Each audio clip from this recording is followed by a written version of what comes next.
राजा नहुस के यति, ययाति, संयाति, आयाति, वियाति और कृति नामक 6 महाबलशाली पुत्र हुए। यति ने राज्य की इच्छा नहीं की, इसलिए ययाति ही राजा हुए। ययाति ने शुक्राचार्य जी की पुत्री देवयानी और वृषपर्वा की कन्या शर्मिष्ठा से विवाह किया था।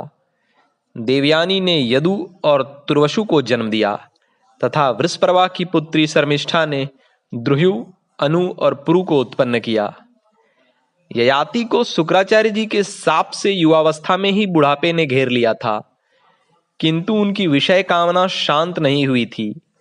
उन्होंने पुत्रों से वृद्धावस्था लेकर उनकी युवावस्था को ग्रहण करना चाहा, किंतु प्रत्येक के अस्वीकार करने पर उन्होंने उन सभी को शाप दे दिया। अंत में सबसे छोटे शर्मिष्ठा के पुत्र पुरु से भी वही बात कही, तो उसने अति नम्रता और आदर के साथ पिता को प्रणाम करके उदारता पूर्वक कहा, यह तो हमारे ऊपर आपका महान अनुग्रह है। ऐसा कहकर पुरु ने अपने पिता की वृद्धावस्था को ग्रहण कर उन्हें अपनी युवावस्था दे दी।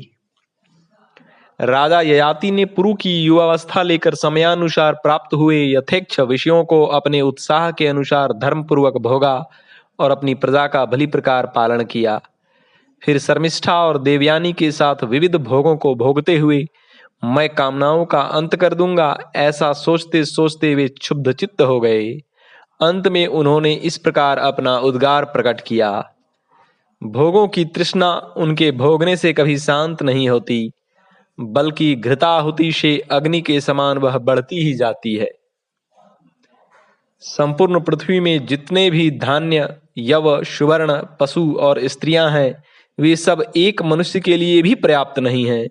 इसलिए तृष्णा का सर्वथा त्याग कर देना चाहिए।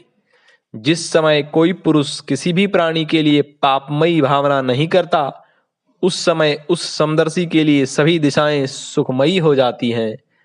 दुर्मतियों के लिए जो अत्यंत दुस्त्यज है तथा वृद्धावस्था में भी जो शिथिल नहीं होती, बुद्धिमान पुरुष उस तृष्णा को त्याग कर सुख से परिपूर्ण हो जाता है।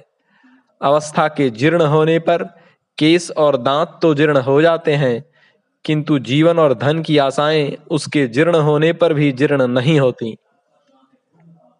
बड़े दुख का विषय है, विषयों में आसक्त रहते हुए मुझे 1 सहस्र वर्ष बीत गया, फिर भी नित्य ही उनमें मेरी कामना होती है। अतः अब मैं इसे छोड़कर अपने चित्त को भगवान में ही स्थिर कर निर्द्वंद और निर्मम होकर वन में विचरूंगा। ऐसा कहकर राजा ययाति ने पुरु से अपनी वृद्धावस्था वापस लेकर उसकी युवावस्था लौटा दी, स्वयं वन को चले गए। ऐसे राजर्षि थे महाराज ययाति। ओम।